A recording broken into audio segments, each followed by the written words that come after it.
Ուղիղ եթերում Նոյան Տապանը շարունակում է իր աշխատանքը, ես հիշեցնեմ, որ զրուցում եմ ազգային ժողովի քաղաքացիական պայմանագիր խմբակցության պատգամավոր Հասմիկ Հակոբյանի հետ, Տիկին Հակոբյան, ես ուզում եմ վերադառնալ Վիոլիա ջրի հետ կապված խնդրին, ինձ նախ հետաքրքիր է իշխանությանը անհանգստացնում է այս կառույցի աշխատանքը, թե ոչ, եւ երկրորդը երեք հայտնի դարձավ, որ կառավարության ճնշման ներքո նրանք հետ են կանգնել գրաֆիկի այդ փոփոխությունից եւ այստեղ մի տեսակ անարդարության զգացում կա մարզաբնակների առումով, որովհետեւ վաղուց ես չեմ հիշում, թե երբանից մարզերում մարդիկ ապրում են հենց այդ գրաֆիկով 17 ժամի։ Նախ հիշեցնենք, որ արդեն կարող են զանգահարել մեր քաղաքացիները։ Այո։ Եվ անցնեմ պատասխանի։ Դուք տեսաք երեկոյան, որ այո կառավարության միջամտությամբ այդ ժամային գրաֆիկի փոփոխությունը դեռևս արկախվում է, բայց դուք ձեր հարցում ձևակերպեցիք մեծ հաշվով իմ պատասխանը։ Ամեն տարի Վիոլան 2 անգամ հայտարարում է ինչ որ հնարավորություն ունի որոշակի տոկոսի ջրամատակարարման ուրեմն կրճատում եւ ամեն տարի որևէ գրաֆիկ է առաջարկում, որը որոշ վարչական շրջաններում, որոշ համայնքներում կրճատվում է ջրամատակարարման ժամը, իսկ 24 ժամից դառնում է 16 ժամ։ Գիշերը 1-ից մինչև լուսադեմ չի լինում ջուր։ Եվ սա պայմանավորված է նրանով, որ մեր ջրային ռեսուրսները այնքան էլ բավարար չեն, որպեսզի 24 ժամ ջուր լինի։ Եվ այս խնդիրը միշտ եղել է, պատճառներն էլ մի քիչ որ խորանանք եւ ուսումնասիրենք, տեսեք, նախորդ իշխանության ժամանակ մեկ ջրամբար չի կառուցվել։ Այդ ջուրը որտեղից պետք է լինի։ Մենք ջրով հարուստ երկիր ենք, աղբյուրներ կան, սարեր ջրերը գալիս են, ջրի երկիր ենք, եւ դա մեծ հարստություն է, բայց այդ ջուրը պետք է ճիշտ կառավարվի։ Կորուստներ չլինի ճանապարհին, ջրամբարներ լինեն, որտեղ այդ ջուրը կհավաքվի, բայց ջրամբարի գումարները հետ գնաք, ես անգամ այդ քննարկումներ եմ հիշում նախորդ իշխանության ժամանակ խորհրդարանում, կարող եմ գտնել եւ հրապարակել, երբ որ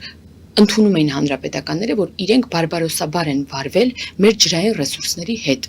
Բարբարոսաբար ես կգտնեմ եւ կդնեմ կարկառուն հանրապետականների ինքնակնդատությունը։ Մենք հիմա ջրամբարների ջրի ճիշտ կառավարման ջրամբարները որ կառուցում ենք, դա նախորդ տարիներին բազմաթիվ անգամներ լսել եք, բայց նաև վերջում օրինակ մեր վերջին քառորյային մենք նաև օրենք ընդունեցինք, որով այդ ջրային ռեսուրսների ճիշտ կառավարման ներդրումներ է կատարվում եւ այլն, որպեսզի մենք ունենանք այնքան պաշար, այնպիսի ամբարներ, որով մեր քաղաքացիները չեն ունենա նման անհարմարություններ, իսկ որ տարիներով մեր տարբեր բնակիչներ ունեցել են անհարմարություններ, դուք ձեր օրինակով ասացիք, այո, հանրապետությունում շատ տեղերում ջուրը 24 ժամյա չէ եւ այս անգամ եւս հերթական ոնց որ հայտարարությունը ուղղակի վերցվեց եւ օգտագործվեց որպես ընդդիմախոսություն եւ քարոզչություն ընտրություններից առաջ, բայց անգամ այս հանգամանքը հաշվի առնելով մենք կառավարությունը իդեմս տարածքային կառավարման նախարարի, դեմս ջրային կոմիտեի ղեկավարության կարողացան խնդիրը ժամանակավոր լուծել, լուծում գտնել, մինչև ունենանք համակարգային լուծում։ Մարզաբնակները այսինքն ակնկալ են, որ իշխանությունները այս հարցին կանդրադառնան։ Տեսեք, ամբողջ հանրապետությունում այդ խնդիրը կա, որովհետև կա գյուղեր անգամ, գյուղ, ես երեք էի կարդում իմ մեկնաբանություններում, քաղաքացիները գրել են, որ իրենց գյուղում չնայած աղբյուր կա, այսինքն ջուր կա, բայց ջրամատակարարումը օրինակ արտեզյան ջուր է, կամ այսինքն ճիշտ չի կառավարվում, այսինքն ամբողջ հանրապետությունում այդ խնդիրը կար եւ այս խնդիրը համակարգային լուծումները, որին մենք գնում ենք ունենալու դեպքում ամբողջ հանրապետությունում է խնդիրը կարգավորվելու։ Հիմա հեռախոսազանգի պատասխանենք, բարև ձեզ, լսում ենք ձեզ։ Բարև ձեզ Տիկին Զախարյան, բարև ձեզ Տիկին Հակոբյան, ողջունում ձեզ հեռավոր Գլենդելից։ Տիկին Հակոբյան, ես ցանկանում եմ ներքին հարցերից դուրս գալ մի փոքր դեպի արտաքին քաղաքականություն եւ հարցը դրա հետ կապված տալ։ Տեսեք 25 թվականին անցյալ տարի ձեր ազգային ժողովը ընդունեց այդ Եվրոմիության օրենքը, Եվրոմիության անդամակցության, որը ասում է, որ Հայաստանի Հանրապետությունը սկսում է Եվրոմիության անդամակցման գործընթացը։ Դրա համար քվեարկեցին 60,000 համարյա հոգի եւ ըստ հարցումների բնակչության մեծամասնությունը կամ ամեն դեպքում 49-ից 60% կողմ է Եվրոմիության անդամակցության։ Անդամակցության ձևերից մեկը այն է, ինչ դեռ ձեզ ներկայացվել էր Հայաստանի ներկայացվել էր Սերժ Սարգսյանի օրոք այդ Եվրոմիության ասոցիացիան համաձայնագիրը, որը Սերժը մերժեց, հետո եկավ Փաշինյանը, եւ դա ասել է, որ դա վերջին քայլն է նախնական Եվրոմիության անդամակցելու, որ դրանից հետո արդեն կարող եք Հայաստանը կզարգանա եւ վիճակի կլինի դիմել։ Ասացեք խնդրեմ, եթե իշխանությունները ստանձնել են այդ պարտավորությունը, սկսելու մեկնարկը, ինչու մինչև հիմա գոնե այդ ասոցիացիան համաձայնագիրը ստորագրված չէ, որ ասում եմ դեռ 13 թվականին դիմվել էր Հայաստանին, բայց Հայաստանը մերժել էր, ինչու գոնե դա չի արվում, արդյոք դրանով ձեր իշխանությունը չի խախում ժողովրդին եւ այն 60%-ին, ով կողմ է Եվրոմիությանը։ Շնորհակալություն։ Շնորհակալ ենք հեռախոսազանգի համար։ Շնորհակալ եմ եւ բարևներ Երևանից դեպի Գլենդել, մեր հայրենակիցներ։ Տեսեք, ամեն ինչ ճիշտ եք ասում, այսինքն process-ից տեղյակ եք, բայց ես մի փոքր ուզում եմ մանրամասնել մեր քաղաքացիների համար։ Եվրամիության նախ հիշեցնեմ, որ քաղաքացիներից եկած նախաձեռնություններ դեպի խորհրդարան, սա եզակի դեպք էր, երբ քաղաքացիները նախաձեռնությամբ են հանդես եկել եւ դրսից է եկել օրենքը խորհրդարան, ոչ թե կառավարությունն է բերել կամ պատգամավորներն են նախաձեռնել, եւ սրա շրջանակներում ընդունվեց օրենք, որով Հայաստանը դեպի Եվրամիություն ճանապարհ բացում, այսպես ասած։ Եվ սա մեր քաղաքացիների ցանկություններին ընդառաջ գնալու դեպք էր։ Սակայն ուղղակի դիմում գրել եւ դառնալ Եվրամիության անդամ այդպես հեշտ չէ։ Դու պետք է քո տարբեր ստանդարտներով լինես այդ ստանդարտներին համապատասխան, այսինքն շատ տնային աշխատանք ունենք, որով մենք այդ քայլերով գնում ենք առաջ։ Այդ նույն առողջության համընդհանուր ապահովագրությունը սա եւս նման պահանջներից մեկն է, այսինքն այս քայլերը, որ մենք արել ենք կամ անում ենք, սա եւս այդ հավասարման, մոտեցման քաղաքականություն է դեպի Եվրամիության ստանդարտներ։ Հետևաբար մենք նաև նախորդ տարի ունեցանք ստորագրված փաստաթուղթ Եվրամիության հետ։ Եվրամիությունից ունենք բազմաթիվ ազդակներ, որ Հայաստանը շատ ինտենսիվ քայլերով եւ մեծ քայլերով դեպի այդ ստանդարտների բարձրացում է գնում եւ մենք ունենք բավականին մեծ համընկնում արդեն եւ մոտենում ենք կամաց-կամաց այդ ստանդարտներին եւ ոչ ոք չէր պատկերացնում, որ մենք մեկ օրում ենք այդ ստանդարտներին հավասարվելու, սա երկարատև գործընթաց է, դուք գիտեք, որ առանձին վիզաների ազատականացման հետ կապված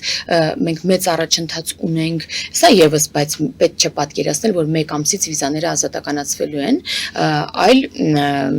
էլի երկար գործընթաց է, բայց մեկնարկը տրված է ինչը ամենաբարդն է եւ գործընթացները տեղի են ունենում, սա քիչ այն քայլերից է, որը մենք դեպի Եվրամիություն անում ենք եւ անկախ այն հանգամանքից մենք ի վերջո կդառնանք Եվրամիության անդամ թե ոչ, անկախ այդ հանգամանքից, որովհետեւ Եվրամիության անդամ դառնալը եւս հանրաքվեով է իրականացվում, քաղաքացին պետք է գնա եւ այո ասի որևէ նման միավորի անդամակցելուց առաջ, անկախ այդ հանգամանքից, նաեւ Եվրամիությունում դա կընդունվի թե ոչ, անկախ այդ հանգամանքից մենք այս քայլերը անպայման իրականացնելու ենք եւ իրականացնում ենք, քանի որ Եվրամիության ստանդարտները լավագույն ստանդարտներն են եւ այս ստանդարտներին համապատասխանելը բարելավելու է մեր քաղաքացիների կյանքը, մեր ենթակառուցվածքների որակը, այնպես որ մենք հստակ է, որ այս քայլերով առաջ ենք գնում։ Անկախ վերջնարդյունքից։ Այս հարցը վերաձևակերպել, Տիկին Հակոբյան, ի՞նչն է խանգարում հայտը տալ եւ զուգահեռ իրականացնել տնային աշխատանքը, այսինքն այդ ստանդարտների։ Դե կարող ես հայտը տալ եւ մերժվել, որովհետեւ չես համապատասխանում ստանդարտներին։ Դրա համար պետք է Միջև հայտը դու համապատասխան լինես։ Ոնց որ ասենք հիմա իմ 8-րդ դասանի աղջիկը թող ընդունվի համալսարան։ Ինչի հայտը չի տալիս։ Որտեղ դրան ժամանակ կա, որտեղ նաև դու արդեն հաշվարկում ես գիտելիքները, տարիքը պետքա գա, այն նախորդ դիպլոմը պետքա ունենա, ատեստատը պետքա ունենա, լիքը բաներ կան, որ միջև համալսարան դիմելը պետքա գաս։ Հիմա այս նույնն է, մենք լիքը աշխատանք ունենք միջև դիմելը։ Դիմելը հեշտ է, դա դիմում հատուկ ձև է, որը գրում եւ ուղարկում է պետությունը եւ սա ցանկացած պետության ինքնիշխան իրավունք է, հա, այսինքն կարող է որոշել եւ դիմել։ Այ Եվրամիությունում կընդունեն թե չէ, արդեն լիքը բաներից է կախված եւ կախված է նաեւ նրանից, թե դու որքանով ես պատրաստ լինել այդ մեծ ընտանիքի անդամ։ Տիկին Հակոբյան, հեռախոսազանգի պատասխանենք, հարցը չնայած կարևոր է, որը ես ուզում եմ հնչեցնել։ Բարև ձեզ, հարգելի հեռուստադիտող։ Ալո, բարև ձեզ, ողջունում եմ ձեր հյուրին, պարզապես հարցերը շատ են, կուզեմ սկզբից գոնե շնորհակալություն ասել կառավարությանը, օգոստոսի 8-ի համաձայնագրի ստորագրման հետ կապված, եւ հարցս անհանգստացնող հետեւյալն է, կուզեմ իմանալ, արդյոք կառավարությունը ինչ է մտածում ահաբեկչությանը աջակցողներին, երկիրը թալանողներին, իրանց կուսակցությունները ընտրություններին թողնելը։ Օրինակ մի օրինակով, որպեսզի ձեր ժամանակը բաճանեմ, 18 թվականի հեղափոխության ժամանակ Նոյան Տապան այսօրվա Գագիկ Ծառուկյանը 280,000 տոննա, մինչև 2002 թվականից մինչև 18 թվականի աշունը 280,000 տոննա ցեմենտ է այդքան ամոթկագրել կառավարություն։ Եվ դուք ունեք համազասպանող մեր կարգին պատգամավոր, որն ասամ, այսօր նոյեմբերի քանիսն է, դուք արդեն 900-ի մոտ եք, մոտ 1 միլիոն տոննա կլինի։ Այդ տարբերությունը, արդյոք գիտի կառավարություն քննադատաբար ասեն, այդ թույլտվությունը կողմից կլինի, Թողտվությամբ։ Թողնել, որ այդ մարդը այսօր նորից ուզում է Նոյան Տապան կառուցի, նորից իրաց թալանած է գոնե բարը, գոնե խնդրում եմ այդ կուսակցությունների գրանցումը օրենքով, ոնց որ Մոլդովիայի օրինակը կար, միջազգային օրենքներ գոյություն են, ահաբեկիչներին ու թալանողներին, ինչպես եք ուզում թույլատրել, որ իրենք մասնակցեն ընտրություններին, մեղք չէ ժողովուրդը, շնորհակալություն։ Մենք էլ ենք շնորհակալություն։ Ուղիղ եթերում Նոյան Տապանն է, հրատապ հարցեր հաղորդաշարի շրջանակներում հիշեցնեմ, որ զրուցում եմ ազգային ժողովի քաղաքացիական պայմանագիր խմբակցության պատգամավոր Հասմիկ Հակոբյանի հետ, Տիկին Հակոբյան, դուք Անդրադառնանք մեր հայրենակցի հարցին, ես էլ եմ ողջունում ձեզ ու շնորհակալ եմ աջակցական խոսքերի համար, կապված օգոստոսի 8-ի կամ գործունեության հետ, ինչ վերաբերում է կուսակցություններին, ուզում եմ ասել, որ որևէ դուք բերում եք Գագիկ Ծառուկյանի ինչ որ դեպքերից, հա, ենթադրյալ ապօրինի, որևէ ապօրինի գործ մենք աչք չենք փակում, կառավարությունը չի հովանավորում որևէ ապօրինություն, դրա համար էլ բազմաթիվ գործեր կան, այդ թվում քրեական եւ եթե ուշադիր լինեք, ընդդիմությունը միշտ բողոքում է, որ տարբեր գործերով է անցնում եւ իրեն դիրքավորում է որպես քաղբանտարկյալ։ Մենք որևէ հովանավորչություն, որևէ բացականի չենք անում։ Արգելելու մասին կուսակցությունները։ Մենք կարծում ենք, որ քաղաքացին իր քվեով կարգելի նրանց գործունեությունը։ Մենք պետք է հասկանանք, որ արդարության զգացման վերականգնման եւ ժողովրդավարության միջև տենց երբեմն շատ նուրբ, բայց կա գիծը։ Այսինքն դու չես կարող ինչ եթե մարդը ունենա արդարության զգացում եւ չգիտեմ իր այդ ցանկությունը, որ այդ նախկին թալաչիներին տեսնի, ճաղերի ետևում եւ այլն, դու չես կարող ուղղակի իրանց տենց չեմ, պատերի տակ գնդակահարես կամ վերցնես առանց ամուր հիմքերի բանտարկես, որտեղ նաև մարդու իրավունքներ կան։ Մենք նաև միջազգային հանրույթի անդամ ենք եւ ունենք տարբեր պարտավորություններ։ Էլ չեմ ասում, որ նույն քաղաքացին, եթե ամուր չեղավ քո դատարանում քո հիմքերը, կարող է բողոքարկել եւ եվրոպական ատյաններում օրինակ հաղթել, եթե ամուր չեն հիմքերը, նորից եմ կրկնում։ Իսկ որ այդ նախկին թալանչիները ակնհայտ չեն թալանել եւ ամեն ինչ թղթերով մեծ հաշվով շատ դեպքերում ճիշտ է, այնպես չէ, որ նույն Քոչարյանը այդ ապոնի գույքի բռնագանձման շրջանակներում այդ 200 միլիարդ, ոնց որ չեմ էլ հիշում այնքան տարբեր զրոներով թվերը, այդքանն է կամ այդ գույքն է, որ ապօրինի է ձեռք բերել, բայց այդքանն է հնարավոր եղել դիտարկել եւ ապացուցել, հասկանում եք, բայց պարզ է, որ դրանից տասնապատիկ ավելը այնպես են թաքցրել եւ այնպես են յուրացրել, որ չես կարողանում գտնել։ Այնպես որ այդ գտածը, փաստարկվածը պետք է կարող ես բանանել։ Ինչ վերաբերում է կուսակցությունների արգելմանը, եթե կլինեն էլի օրենքով սահմանված դեպքեր, երբ որ պետք է արգելվի, օրենքը կգործի, բայց ուղղակի կամայական ասել, քանի որ դու թալանչի ես նախքին դու չես կարող կուսակցություն ունենալ եւ մասնակցել, օրինակ կուսակցությունով մասնակցել բանի ընտրությունների, սա կարծում եմ այնքան էլ ճիշտ չի հասկացվի նաեւ մեր քաղաքացիների կողմից։ Ես վստահ եմ, որ քաղաքացին հիշելով թե ովքեր են մյուս կողմում կանգնած, հիշելով նրանց այն հայտարարությունները, թե ինչպիսի ապագա են պատկերացնում Հայաստանի համար եւ ինչ ենք մենք արել եւ մենք ինչ ենք առաջարկում քաղաքացիներին, ինչ ունի այսօր քաղաքացին, սկսած խաղաղությունից մինչեւ տնտեսական զարգացում, կարծում քաղաքացին իր ճիշտ քվեարկությամբ բոլոր կուսակցություններին դե ֆակտո կարգելի մասնակցել, այսինքն քիչ ցայն գտա։ Տիկին Հակոբյան, հիմա առաջարկում եմ տեղափոխվենք Մոսկվա, դուք Ալեն Սիմոնյանի հետ Մոսկվայում եք, հանդիպեցիք Լավրովին, գիտենք, որ մեր հայկական երկաթուղու ռուսական կառավարումը խնդրահարույց է եւ մեր իշխանությունները փորձում են այս հարցը լուծել բարեկամական տրամաբանության ներքո, մինչդեռ ռուսական կողմից մենք ունենք արդեն զգուշացումներ, որ ռուսական կառավարման հարցը բարձրացնելը կամ դա այլ երկրի փոխանցելը վտանգավոր է եւ կարող է համակարգը մեկ գիշերում փլուզել։ Մյուս կողմից ունենք ազատության 3 հրապարակած Արարատ Միրզոյանի նամակ ուղղված Բրյուսելին, որտեղ Արարատ Միրզոյանը կամ հայկական կողմը խնդրում է աջակցել արագ արձագանքման խումբ ուղարկել, որը կհակազդի Ռուսաստանից տարածվող ապատեղեկատվության դեմ եւ վաղ կհայտնաբերի այդ ապատեղեկատվությունը, հարցս հետևյալն է. ինչ տպավորություն դուք ունեք, արդյոք այս աշխարհաքաղաքական զարգացումների ֆոնին եւ Ռուսաստանում գործող իշխանությունների տեսակի հետ հնարավոր է բարեկամական, կառուցողական մթնոլորտում լուծել նշյալ խնդիրները։ Նախ ուզում եմ հարցի ձևակերպման հետ կապված, ես չեմ տեսել Միրզոյանի նամակում ռուսական հարձակումների դեմ պայքարելու ձևակերպում, կա արագ արձագանքման խումբ պայքարելու համար այդ հարձակումներին, բայց այդ հարձակումները որտեղից են, ռուսական են, թե որտեղից են, նման ձևակերպում չկա։ Երկրորդը անում եմ ազատությանը այնտեղից ուղիղ շատ լավ։ Իրականում այդպես չէ, չգիտեմ ինչ, արդեն Եվրամիության կողմից արձագանքում նման շեշտադրում կա, բայց մենք այդպիսի շեշտադրմամբ նամակ չենք հղել։ Ինչ վերաբերում է երկաթուղուն, տեսեք, սա իհարկե կառավարության տիրույթում հարց է, բայց անդրադարձ եղել է նաև մեր հանդիպումներում Ռուսաստանի Դաշնությունում տեղի ունեցած։ Ես ուզում եմ իմ տպավորությունը փոխանցել, որ Ռուսաստանի Դաշնությունը համեմատած նախկինում մեր բոլոր շփումների, այժմ Հայաստանի Հանրապետությանը վերաբերում է որպես գործընկերոջ։ Այսինքն այն տպավորությունը, որ կուդա վիձենիցես, չէ, շատ են այն ժամանակ հնչում, որ պետք է սրանք գնան, մեկը մենք ենք ձեր միակ տերը եւ այլն, մեր բալանսավորված արտաքին քաղաքականության արդյունքում այդ տրամադրությունները փոխակերպվել են եւ դարձել են գործընկերային, որովհետեւ այսօր մեր կարևոր գործընկեր Ռուսաստանի Դաշնությունը մեր մի առաջարկներից մեկն է, այսինքն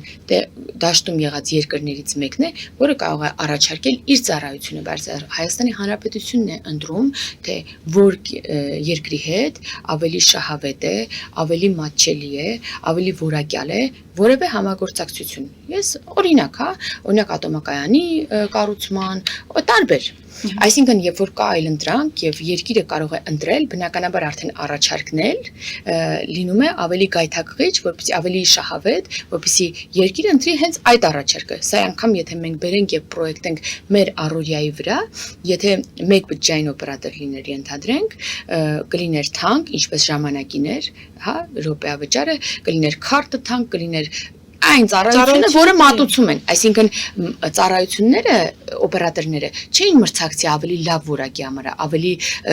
լավ գնի համար, որ քաղաքացին ընտրի իրեն։ Այս նույն իրավիճակն է։ Հիմա Հայաստանի համար Ռուսաստանի Դաշնությունը գործընկերներից մեկն է, շատ կարևոր, բայց գործընկերներից մեկն է, ոչ թե միակն է,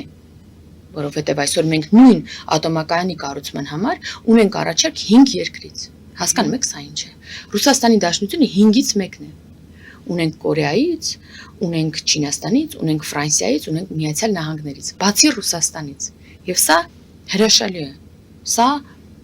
մրցակցություն է, սա ավելի շահավետ պայմաններ է Հայաստանի համար։ Եվ Ռուսաստանի Դաշնությունը բնականաբար սա եւս հասկանում է։ Եվ սա մեծապես նպաստել է թեկուզ ապաշրջափակումը Հայաստանի, դուք գիտեք, որ Ադրբեջանից արդեն մենք բեռներ ենք ունենում, ապրանքներ ենք ներկնում, արտահանման հնարավորություն կա, քննարկումներ կան, ապաշրջափակեց նաև Ադրբեջանը իր երկիրը որպես տարանցիկ երկիր Հայաստանի համար,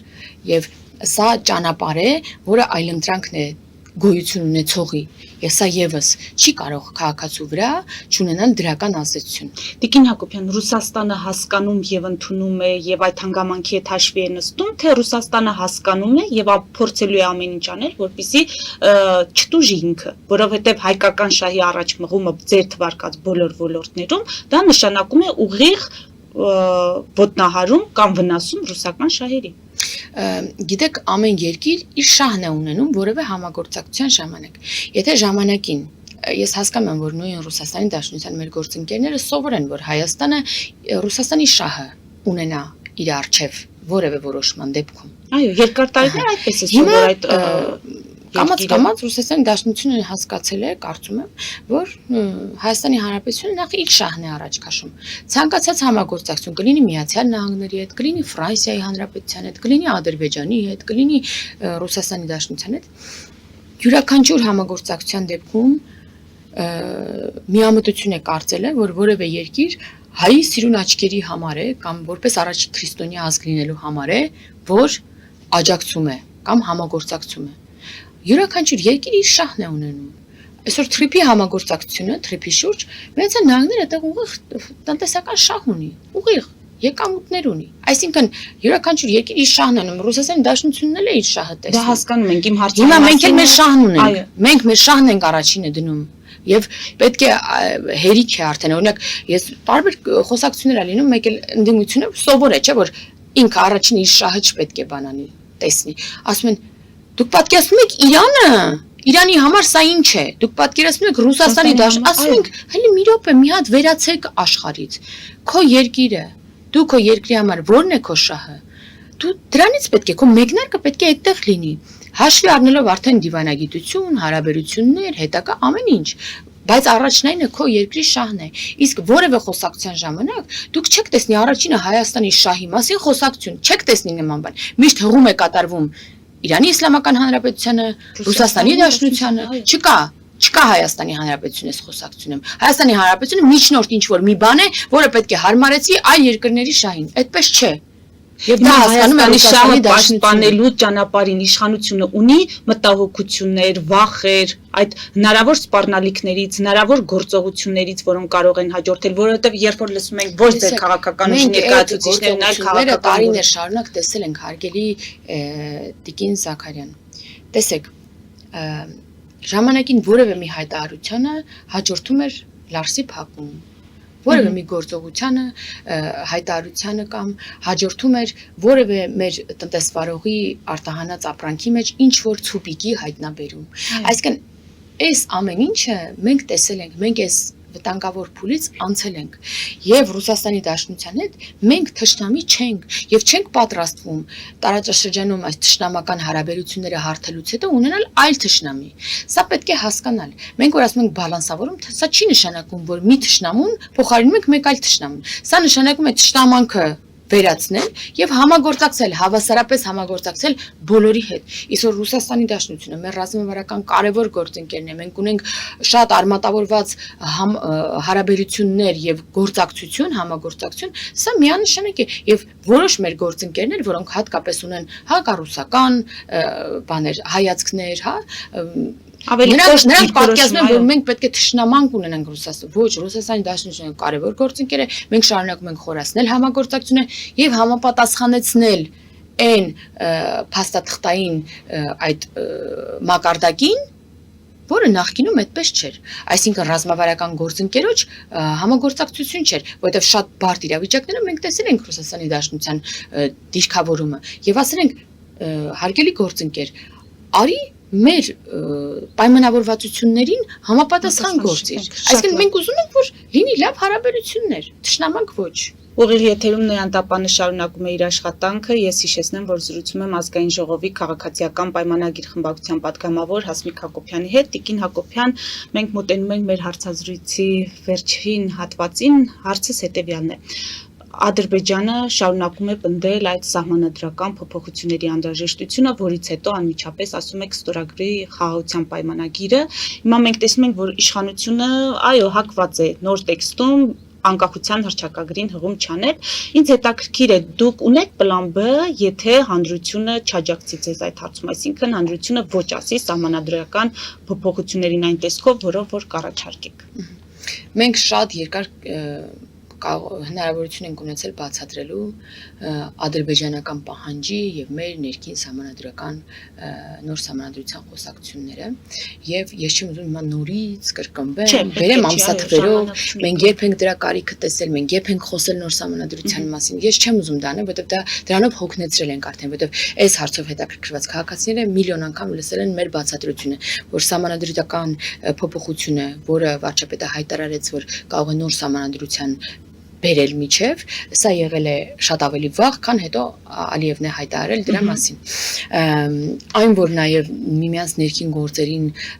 չխառնվելը պարտավորություն է նաև ստորագրված օգոստոսի 8-ին նաև նախաստորագրված փաստաթղթով, սա եւս փաստ է, որի մասին էլի հետաքրքրված մարդիկ գիտեն։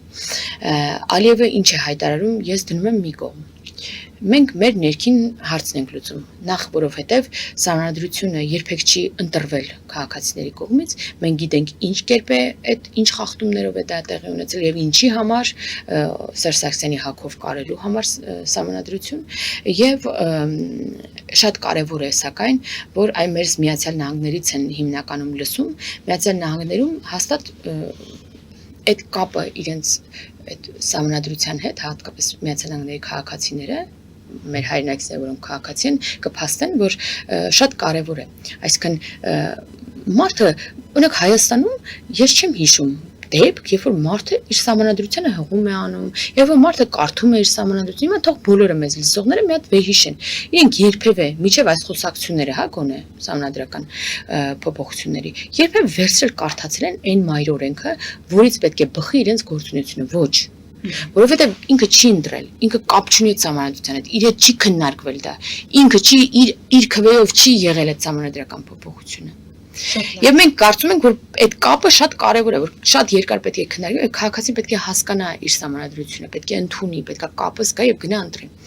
Բացի դա, դուք ասում եք, որ հակված է իշխանությունը չունենալու հղումը անկախության հռչակագրին։ Անկախության հռչակագիրը դա պատմական իրողություն է,